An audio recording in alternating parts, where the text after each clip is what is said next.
Olá, meus amigos! Vamos gravar mais um podcast Liberdade Política. Estamos aqui hoje com Denis Xavier. Vamos contar um pouco da história dele e falar sobre liberdade de expressão e o lançamento do novo livro dele que chama Da Palavra ao Medo. Denis, muito obrigado por você ter vindo. Obrigado Mas eu. antes, deixa eu falar uma coisa que eu estava esquecendo. Pessoal, se você gosta do nosso canal, gosta dos temas que a gente discute aqui, dos nossos convidados, não esqueça de se inscrever e apertar no sininho para você receber todos os novos episódios que a gente gravar aqui. Obrigado, Denis. Uma honra. Obrigadíssimo Denis, pelo convite. imagina. Vou tentar aqui falar o seu currículo resumidamente.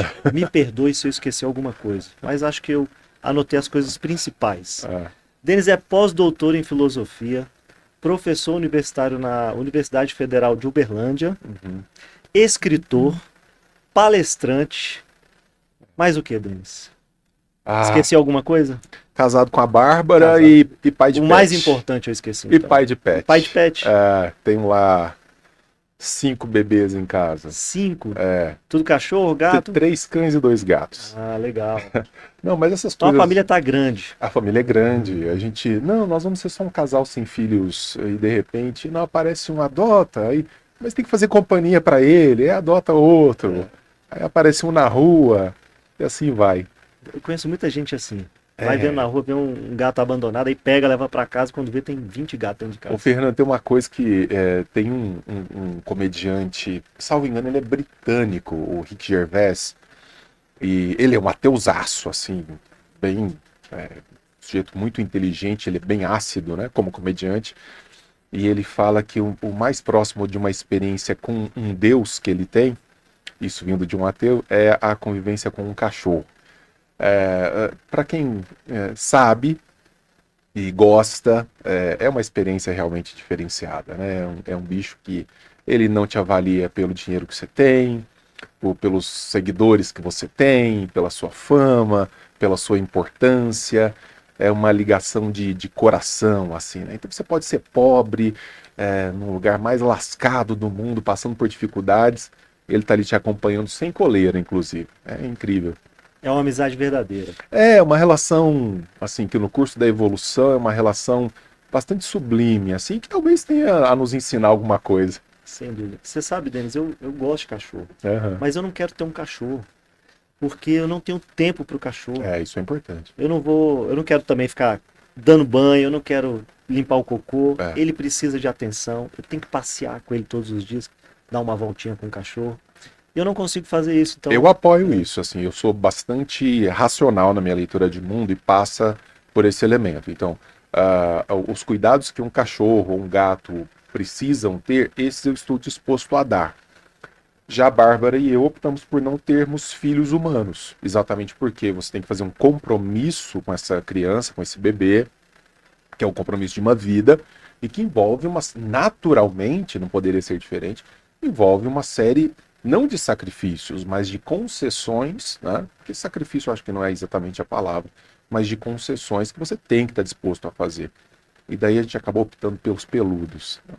Enfim, escolhas. Tá certo, não. Excelente. Denis, vamos voltar um pouquinho no passado. Você nasceu em Uberlândia? Não, cara, eu nasci numa cidade vizinha chamada Araguari. Isso. Nasci ali, fiquei alguns anos, pouco tempo em Araguari, e logo cedo fui para Uberlândia, e de Uberlândia fui para o mundo. Assim, eu dificilmente parei mais do que 2 anos num lugar, apenas mais recentemente que a gente tem ficado mais quieto, mas sempre ah, atrás de uma formação melhor, atrás de experiências interessantes. Eu fui atleta de natação por muitos anos. Tive uma carreira bastante bem sucedida como nadador. Fui da seleção brasileira por muitos anos e ganhei diversos campeonatos nacionais e internacionais. Então isso me fez andar bastante.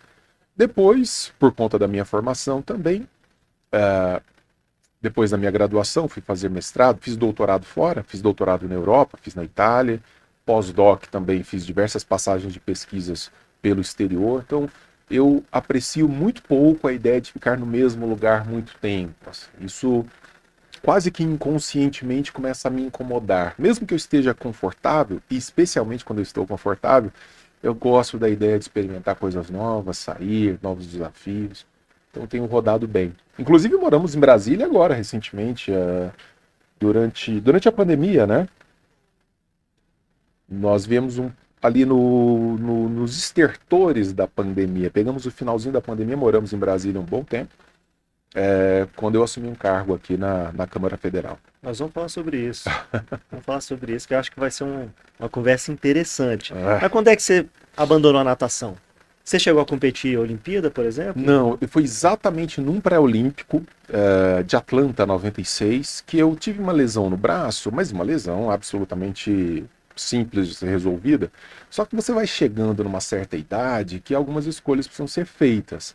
Eu já estava numa idade que você começa a pensar, pois bem, a vida começa a cobrar, você até então patrocinado pelo pai, as coisas começam a ficar mais pesadas e falei, olha, do jeito que tá, eu vou me arrebentar nisso daqui, né?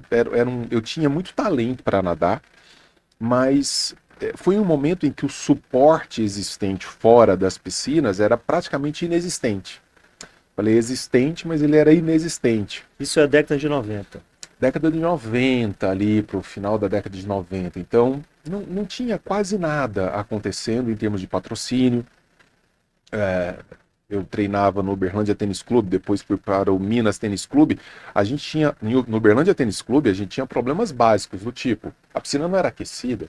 Então chegava inverno, a piscina estava 18, 17 graus e você tinha que treinar, porque o campeonato não espera. Então, eu fiz uma escolha, não sei se foi a melhor, se foi a pior, mas eu não me arrependo dela, de largar as piscinas e tocar a vida para outros rumos, até em busca de sobrevivência também. E aí você escolheu filosofia. Ah, porque estava muito próximo, né? Entre a natação e a filosofia. Uma ligada na outra. Ah, não, são irmãs siamesas. Na verdade, eu fui para a graduação de Direito, e resolvi fazer filosofia como um acessório formativo. E coisas da vida, quem virou acessório formativo foi o direito, que logo foi abandonado, então logo foi possível, e fiquei totalmente focado e apaixonado pela filosofia.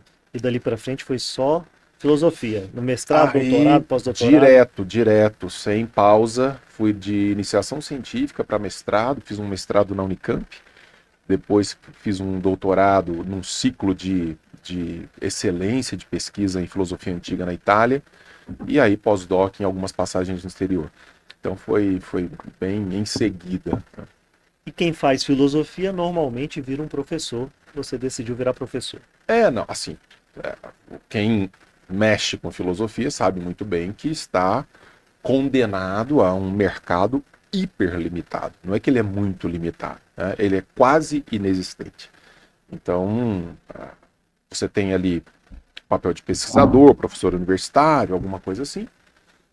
Algumas empresas gostam de contemplar carreiras com formação em filosofia, que você acaba, pelo menos virtualmente, desenvolvendo uma capacidade de análise para além do senso comum.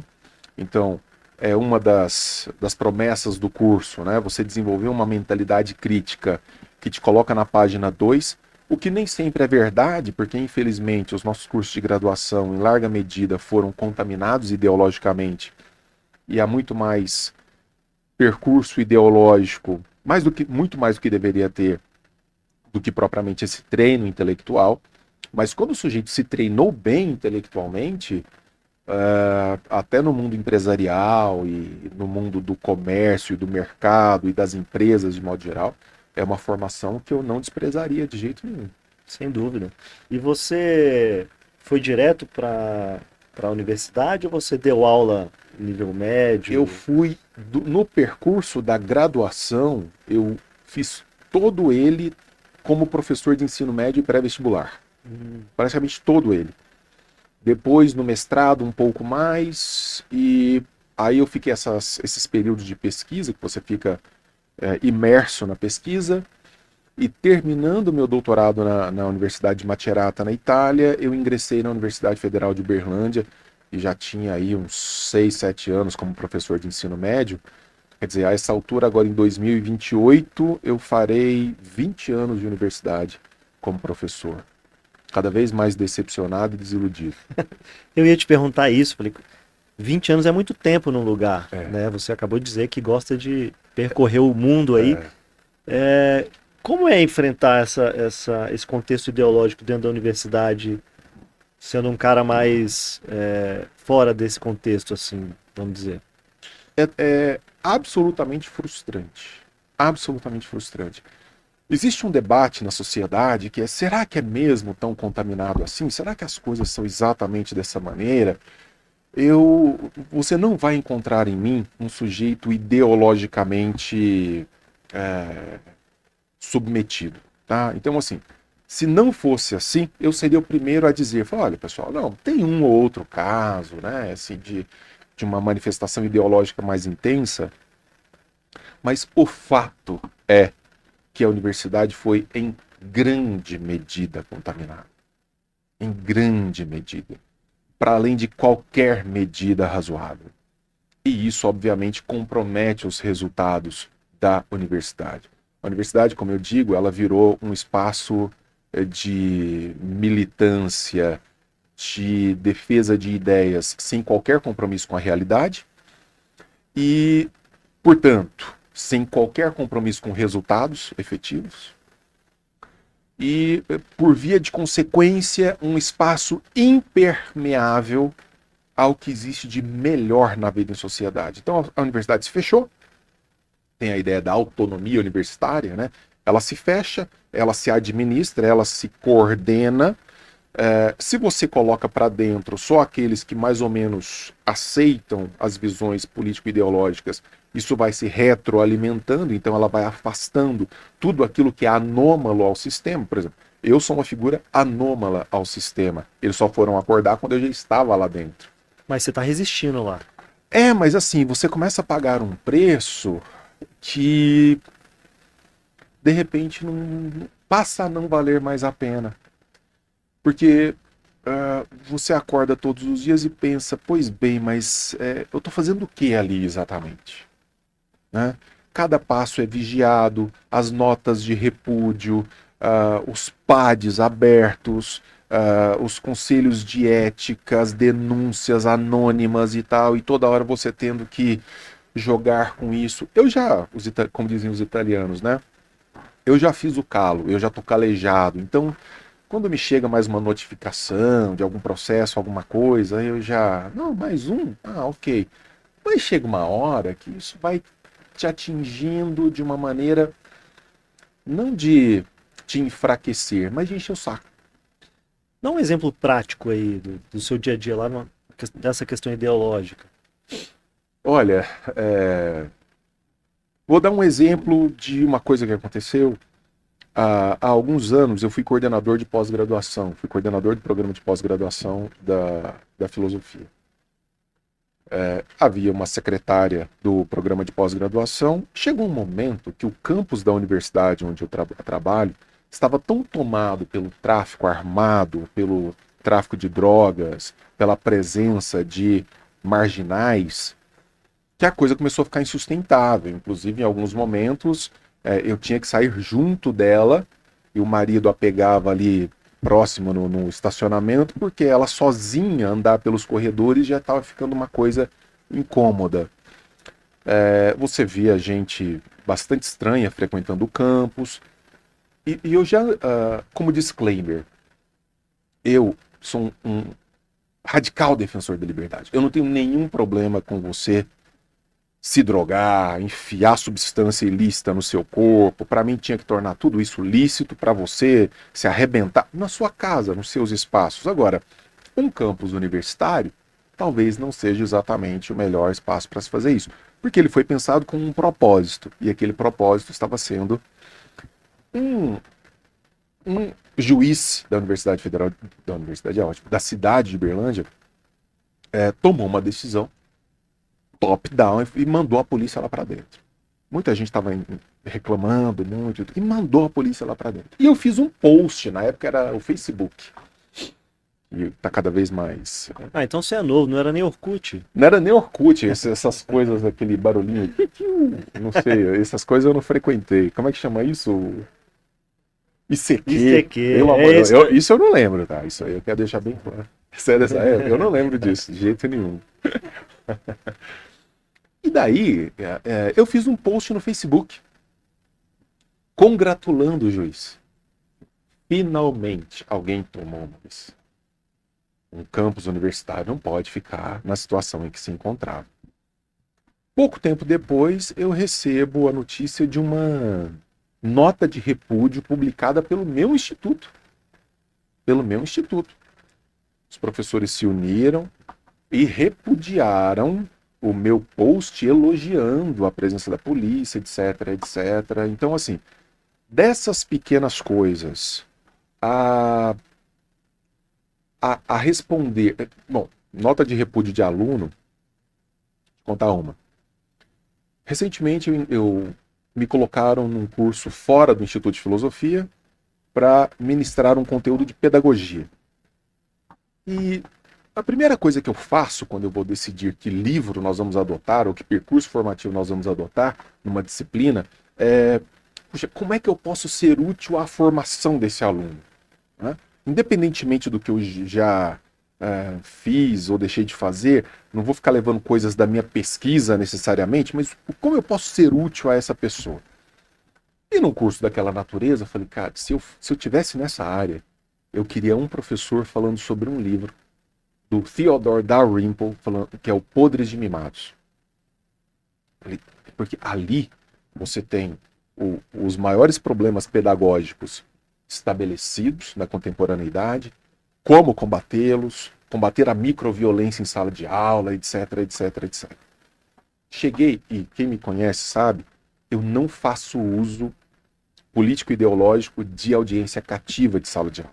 Imagine você, eu posso obrigar o cara a frequentar, fazendo chamada, e obrigá-lo a ficar lá me ouvindo, fazendo discurso político. Cara, isso eu não admito. Então, quando eu entro em sala de aula, a minha abordagem é estritamente técnica.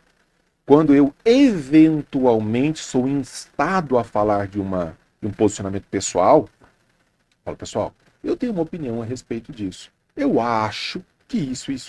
Mas olha, tem 1000 visões diferentes. Posição de um professor, na minha opinião, como deve ser. Uma semana, 2 semanas, 3 semanas depois que eu comecei o curso, começaram a organizar um abaixo-assinado contra mim. Porque eu estava levando um livro de direita para o curso. Um livro de direita. Ninguém nunca ouviu falar de um abaixo-assinado para tirar um livro do Paulo Freire, ou do Gramsci, ou do Marx, nem nada, porque todos nós entendemos que faz parte de um processo formativo. Mas se não concordam com aquilo, então é um livro que não pode entrar no processo formativo desses alunos.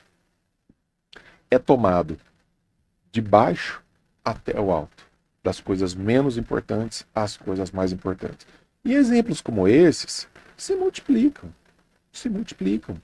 Nesse momento, a minha universidade vai receber a filha do Che Guevara para fazer uma homenagem à Revolução Cubana, contar a história, não sei o que, não sei o que. Denis, você é contra isso acontecer na universidade? De jeito nenhum. Acho que tem que acontecer. Né? É um espaço público, de formação, e você tem que oferecer as visões. Plural deveria ser. É isso aqui, não é? Porque quando eu fui organizar um evento liberal, outro caso que eu estou te contando, fui organizar um evento liberal científico, chamei algumas das maiores mentes do Brasil na defesa das liberdades individuais, fizemos um evento de sábado, para não atrapalhar ninguém, era um sábado à tarde, campus completamente vazio, bate segunda-feira, chega no meio e meio, uma mensagem da administração superior da universidade que um colega de outro instituto das ciências sociais, um professor, um doutorado efetivo, que estava pedindo a não realização de um evento daquela natureza num campus universitário. O reitor... E provavelmente ele defende a democracia. Não.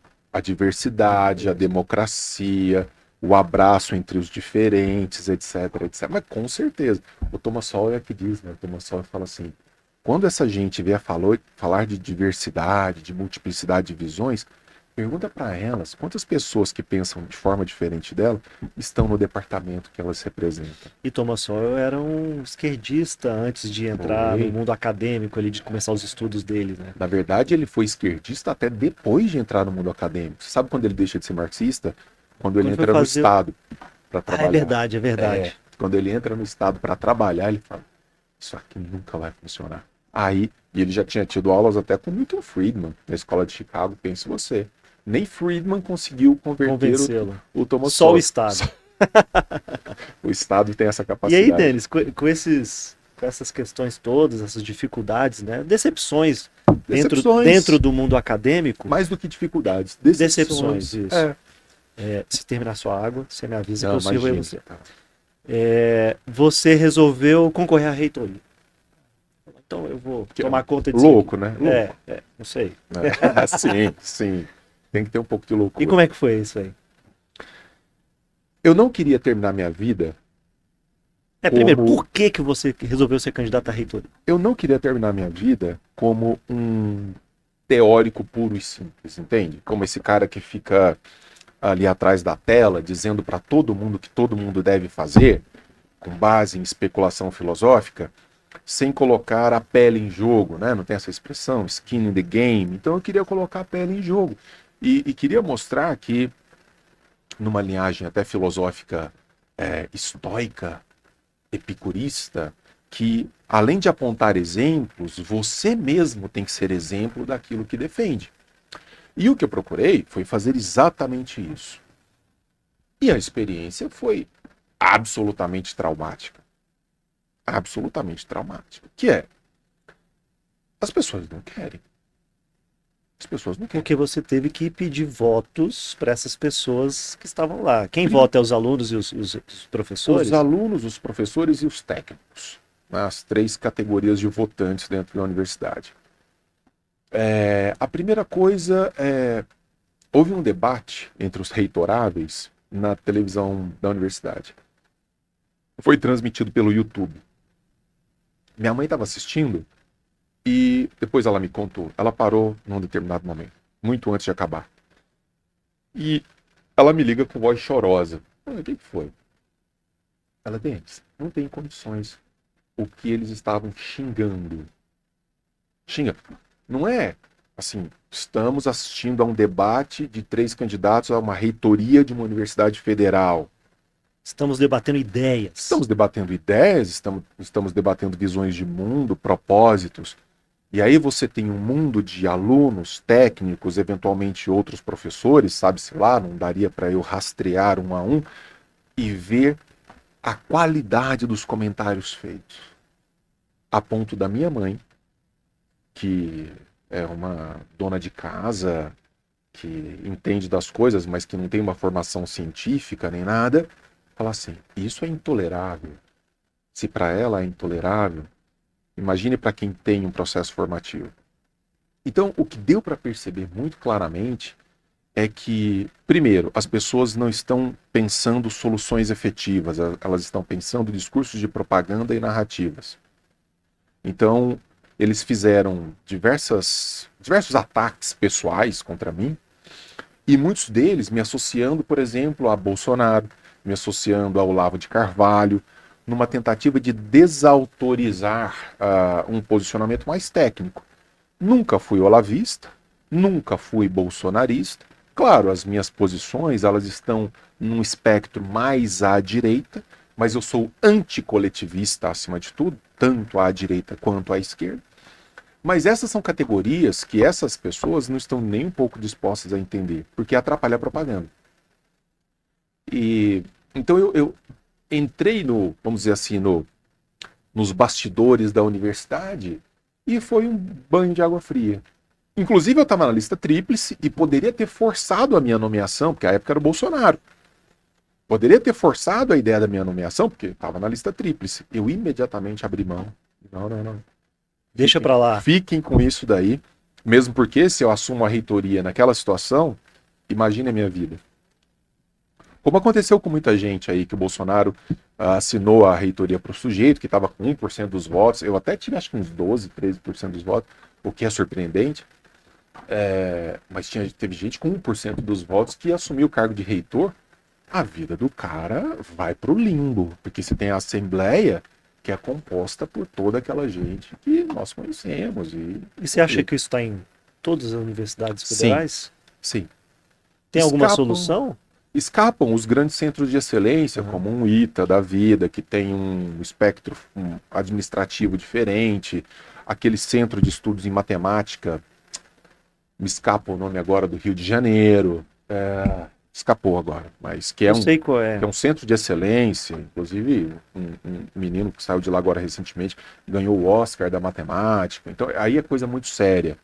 A administração é muito diferente, o regime Mas é está muito mais diferente. alinhado à área de exatas, né?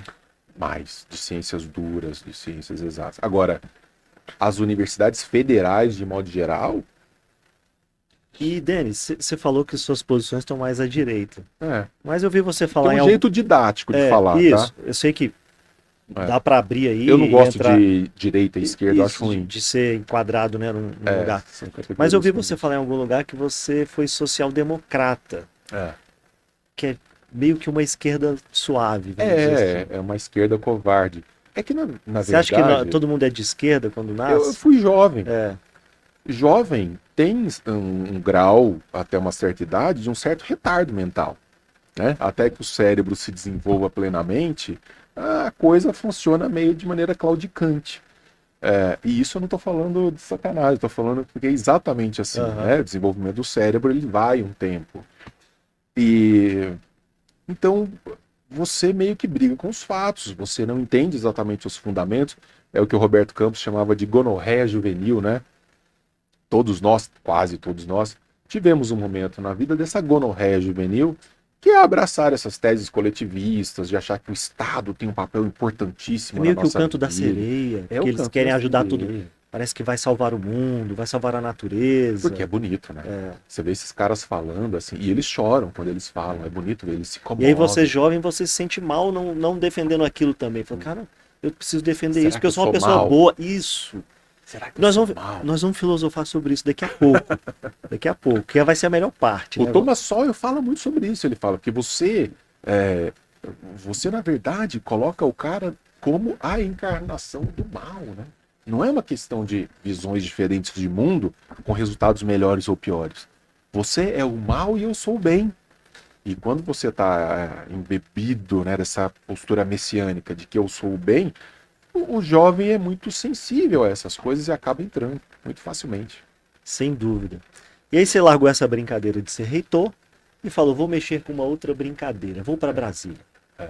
Vou para Brasília trabalhar na Câmara dos Deputados, Sabe o que na aconteceu? liderança do Partido Novo. Eu já Como é que estava aconteceu isso? Eu já estava nessa certa insatisfação com a universidade e para você que um dia a gente estava gravando em Brasília, né? Tem muito funcionário público, muito servidor público, Eu sou o servidor público. mas tem gente de fora do sistema público que às vezes sonha com ingressar.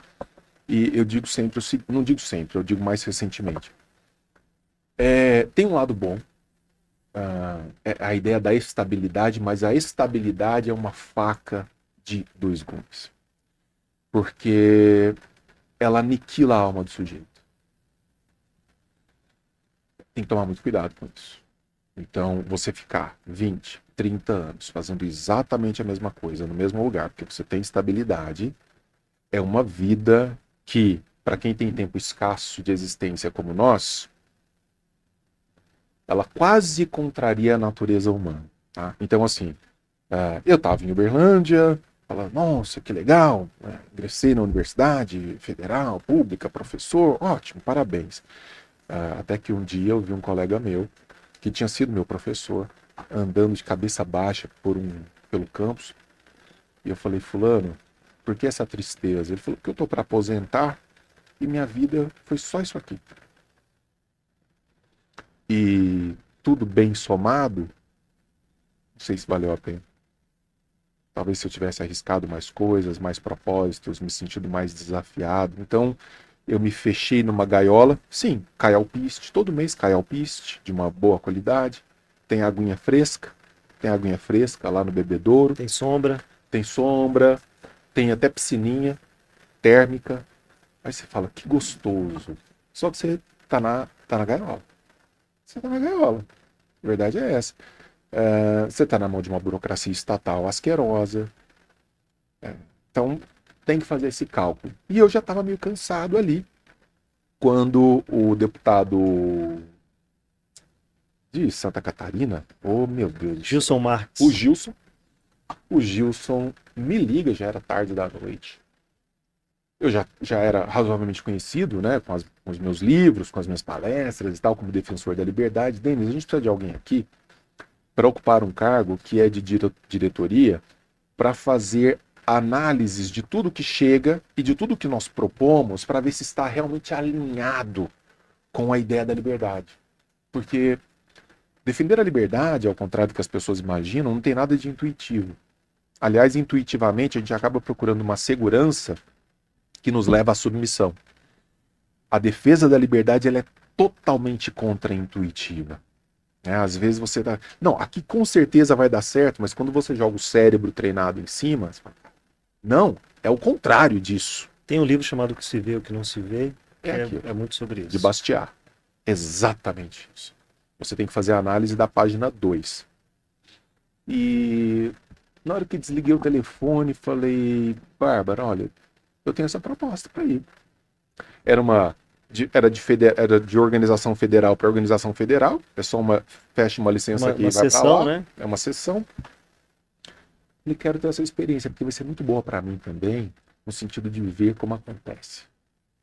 Eu tinha livros, tá? Olha a descrição, o autor tal, fulano tal, não sei o que, mas deixa eu ver isso na prática como funciona.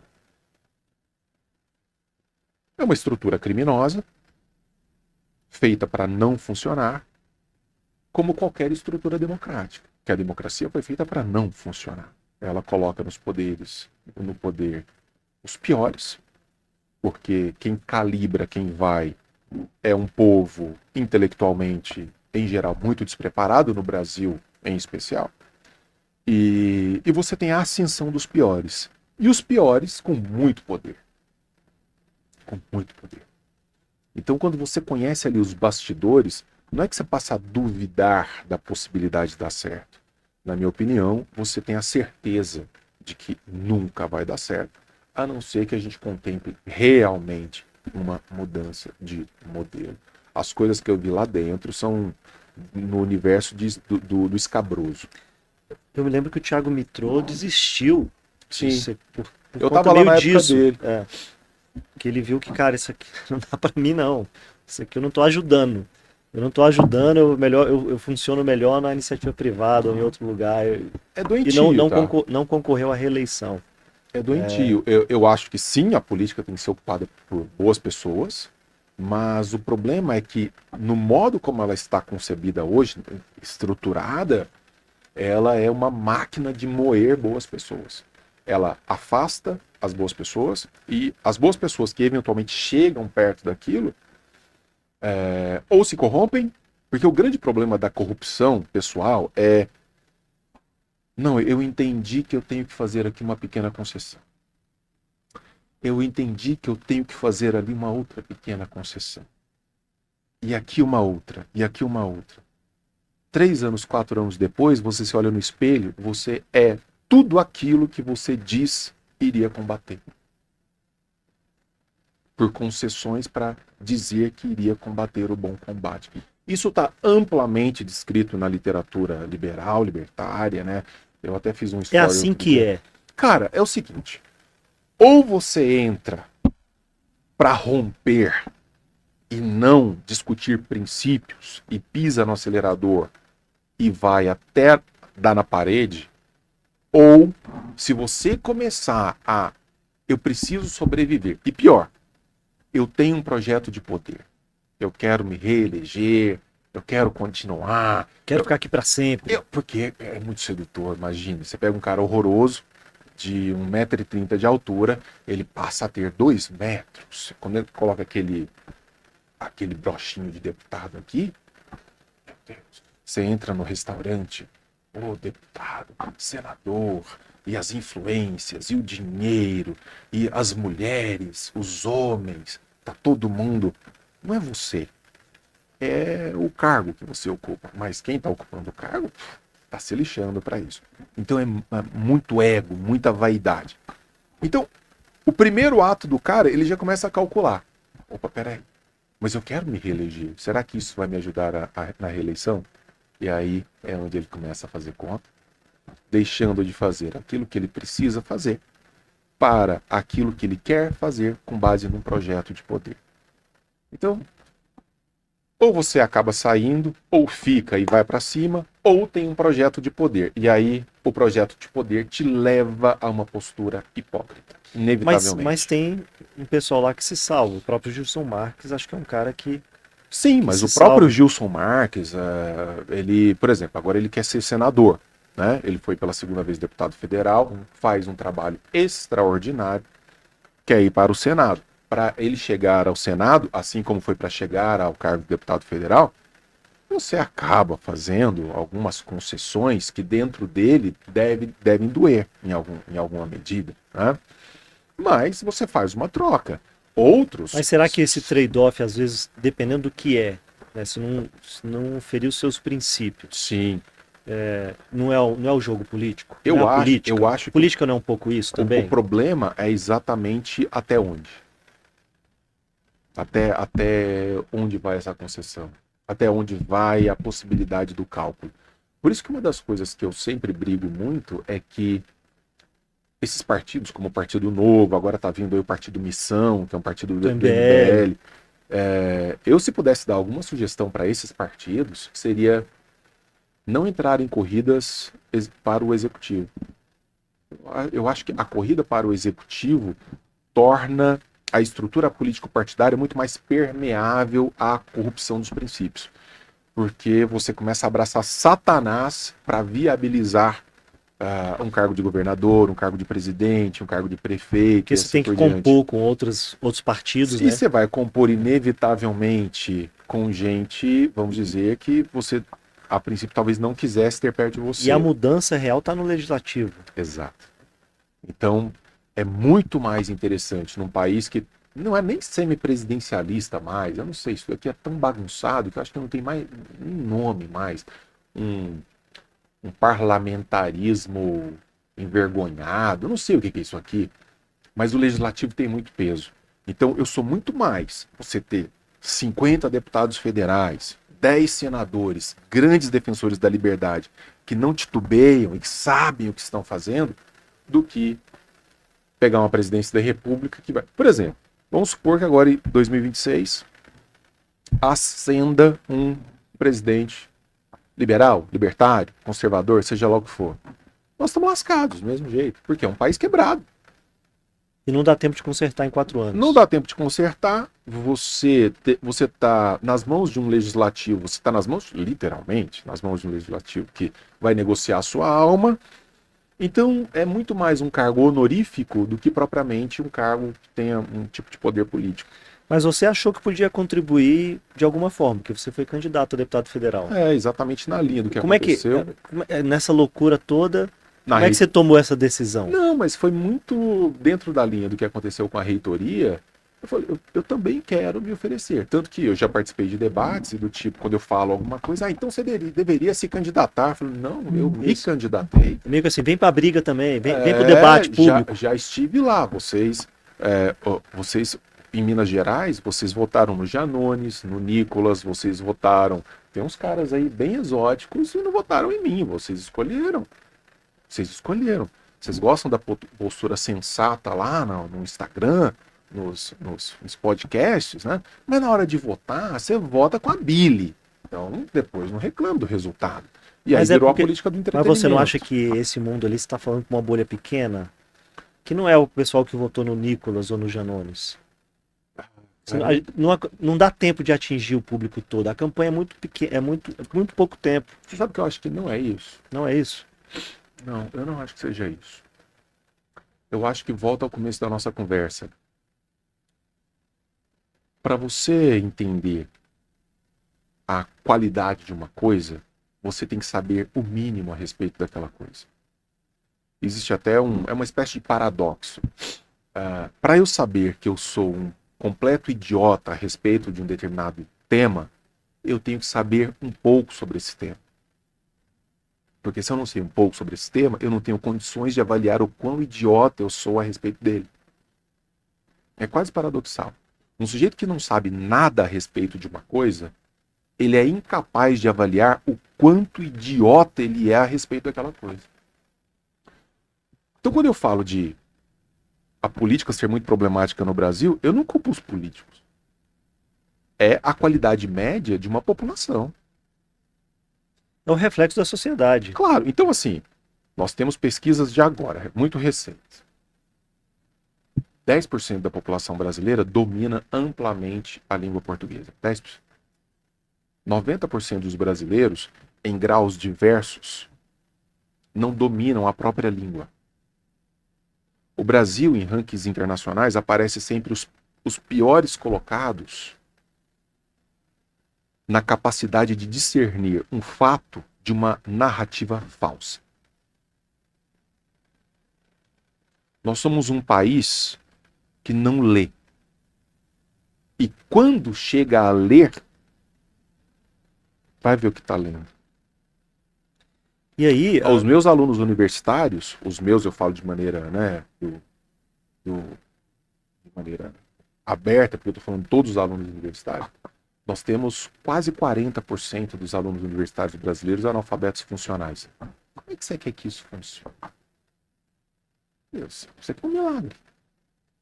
Você quer um milagre. Então, enquanto você não resolve os fundamentos, o que significa dizer, os indivíduos que escolhem, enquanto você não resolve domesticamente, a gente fica sempre, eu chamo o brasileiro de um corno sistêmico. Você é traído por um político no outro dia, depois você é traído por outro, você sempre renovando a esperança, e a esperança é uma desgraça. Porque esperança não é propósito. Esperança é sempre alguma coisa esperando que o outro faça e que aconteça e que Deus vai providenciar alguma coisa. O propósito não. O propósito é quando você faz. Eu acordo, vou lá e vou trabalhar para realizar. Então... E como é que foi essa experiência de campanha? Você se candidataria de novo? Nunca mais. Nunca mais. Porque não teve nada mais aniquilador para mim do que pedir voto para pessoas que eu desprezo. Isso foi a parte que mais me machucou. De a minha esposa chegar e falar assim, a gente tem que fazer uma visita ali para aquele cara, pedir o apoio dele. Mas esse cara é chorume humano, mas vota. Aí fala, olha, eu vim aqui apresentar minha proposta, não sei o quê. E o cara senta assim, como se você estivesse fazendo um favor. E não o contrário. É duro, né, Denis? Cara do céu, é um negócio assim. Na hora que terminou, nunca mais.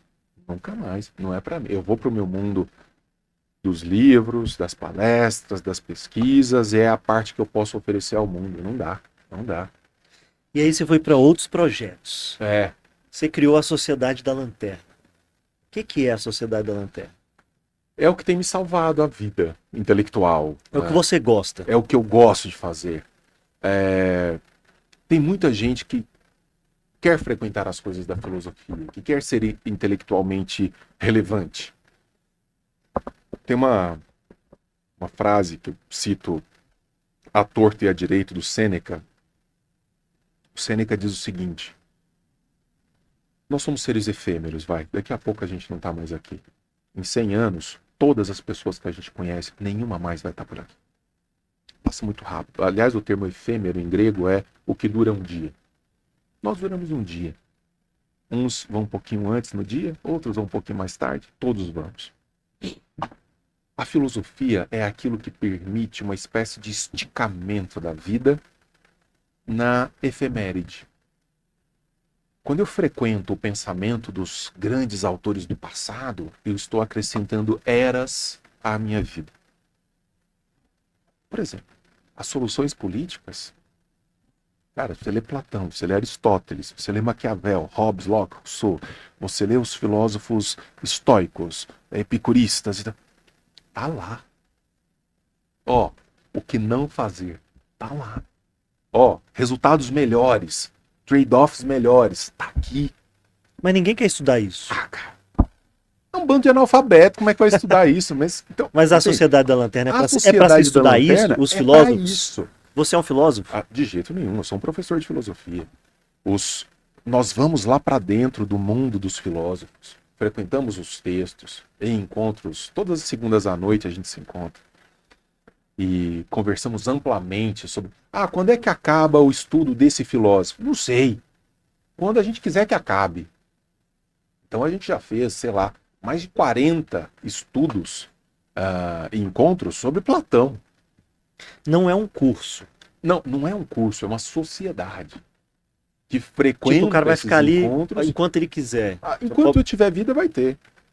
Enquanto eu tiver vida, vai ter. E depois, quando eu não tiver mais, a minha esposa é um pouco mais jovem do que eu, se ela quiser tocar, colocar outros professores para tocar, toca lá, não tem problema nenhum. Só um parênteses, Denis. O bar tá frio aí? Quer que...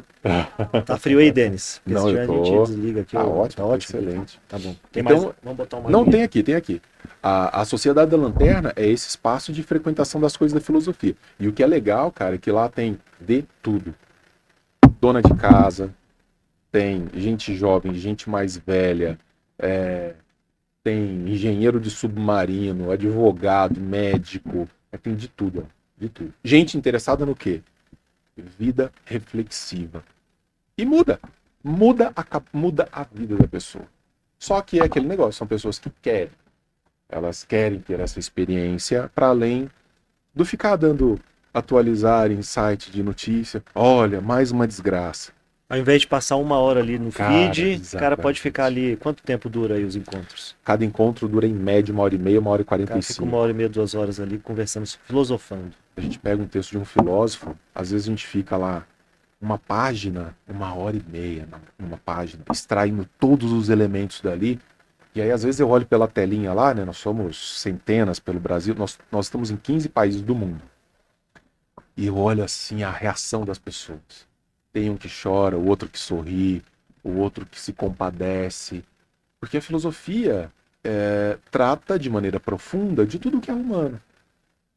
Então, você acorda todo dia buscando a felicidade, mas dificilmente parou um dia para dizer o que é felicidade. Então, são essas perguntas. Você briga pela justiça, mas dificilmente parou para se perguntar. O que? Seu podcast chama-se Liberdade Política. Mas o que são exatamente essas Cara, coisas? você falou isso, nós vamos filosofar sobre isso. Tem uma pergunta aqui que eu vou te fazer. O que é felicidade? É exatamente isso. Mas não responde ainda não. Para quem quiser participar, como é que é? Quem quiser, eu quero entrar na Sociedade da Lanterna, filosofar com o Denis. Lá no meu Instagram, tem lá aquele link da bio. Ali você tem tudo. Eu tenho uma carta semanal que está com, a essa altura, está com praticamente 30 mil leitores semanais. Escrevo sobre filosofia, sobre política, vista no viés da filosofia. Lá no meu YouTube, tem o Diário Estoico. Todos os dias de manhã a gente faz uma reflexão estoica. Coisas assim. Então, essas coisas são gratuitas. Tem a Sociedade da Lanterna, que o cara paga uma taxa de manutenção da estrutura. Lá dentro tem Clube do Livro, a gente faz leituras desses livros extraordinários, comentadas. Tem curso de grego lá dentro, pra você ter uma ideia. Então, assim, a gente tem o nosso aplicativo próprio. Então a pessoa entra lá na minha bio, clica lá, faz a sua inscrição, vai pagar uma pizza por mês. Dá pra ver que é isso que você gosta de fazer. Dá pra ver que esse é o seu propósito. Isso daí é... Na hora que eu puder, e se eu chegar a poder viver disso... O seu canal no YouTube não tem nada a ver com a Sociedade da Lanterna. Não. Lá você fala sobre estoicismo. É um diário histórico. Todo dia você posta alguma coisa lá. Lá tem vários cortes de podcasts. Certamente cortes nossos acabam indo para lá. Legal. Então... O que é o estoicismo? O estoicismo é uma corrente filosófica que surge num período histórico na Grécia muito específico, que foi um período que surge com a ascensão de Alexandre o Grande. A ascensão e morte muito rápida de Alexandre o Grande. A presença de Alexandre na Grécia impôs uma visão diferente de mundo.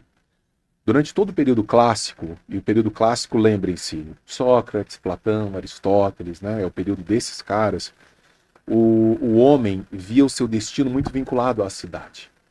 Então, o homem se via como cidadão da polis. Polis é o termo grego, né, para cidade, nesse mundo antigo. Alexandre, ele tinha uma outra visão de cosmos. A ideia dele era criar um grande império que dissolvesse a ideia de polis e criasse uma cosmópolis, ou seja, todos nós somos cidadãos de um mesmo espaço. Alexandre Era uma promovia. pré-globalização, um É, mundo mas é globalizado e isso. totalmente integrado. Integrado, as culturas se conversando, se contaminando, no bom e no mau sentido. Né? A intenção do Alexandre sempre foi essa. E, em parte, ele fez isso muito bem. Ele promovia casamentos, né, dos seus soldados gregos com ah, mulheres e homens de outras civilizações. Então, ele andava pelo Egito, ele andava pela Índia e tudo numa grande mistura. E como é que isso rebateu na Grécia? Quem somos nós? Porque o problema da salada de frutas é que ela não tem gosto de fruta nenhuma. Antes eu entendi, eu sou um ateniense, os meus valores estão aqui, eu participo da ágora, do espaço público de debate, da assembleia, eu tenho participação, eu tenho voz ativa, eu me entendo enquanto cidadão. E agora eu sou o quê? Existe uma burocracia estatal tomando conta de tudo, minha voz se Que controla a dissolveu, minha que vida. controla a minha vida, o que me sobra? Sobra uma visão para dentro. E aí surgem essas correntes que nós chamamos de helenísticas. Estoicismo, epicurismo, ceticismo, cinismo. Quem nunca ouviu falar do cínico Diógenes, que era aquele que ficava andando de dia com uma lanterna procurando o verdadeiro homem? Que é essa ideia de correntes filosóficas que estavam num período de crise, que exigiram do homem um olhar para dentro e responder a seguinte pergunta: o que eu posso fazer para viver melhor? Por isso o nome da Sociedade da Lanterna, por causa do Diógenes. Por causa dele. Eu sou fã do Diógenes. Sou muito fã dele. Que era exatamente essa ideia. Por que você se submete às regras sociais a que você se submete? Por que você acha razoável o que as pessoas fazem com a sua liberdade? Não estou dizendo para você se rebelar e sair dando tiro nos outros, não. Mas um Eu cara ia que falar, passa a vida inteira sem se perguntar isso não foi um homem, foi um cachorro. a gente tem que se questionar, por que que isso é assim? Por que que não é diferente? Exatamente. E aí a resposta muitas vezes é: olha, eu não sei dizer exatamente. Eu fui educado assim. Meu avô era assim, eu achei legal, eu acho bonito. Por que você acredita no que você acredita? Tem até uma frase atribuída a um filósofo moderno que diz assim: você nasce, no momento em que você nasce, num determinado tempo, num tal lugar, você passa a falar uma língua, a absorver cultura, a absorver religiosidade, a absorver um mundo político que você vai defender uma vida inteira sem entender o porquê. Pelo simples fato de ter nascido ali.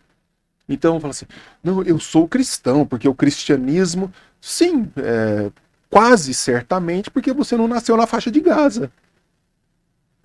Bastaria isso para você ser muito diferente com relação aos valores religiosos, políticos, existenciais que você tem.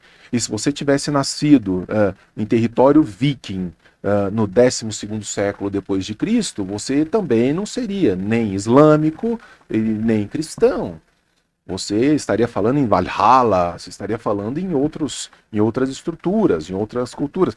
Se você tivesse nascido na Grécia de Platão, idem, e assim por diante. Então, as pessoas elas abraçam culturas, modos de ser, visões de mundo, e são capazes de passar uma vida inteira imersos nisso, sem fazer uma única pergunta: qual é a razão de ser disso? Entende por que a filosofia é uma coisa lindíssima e que te tira do senso comum?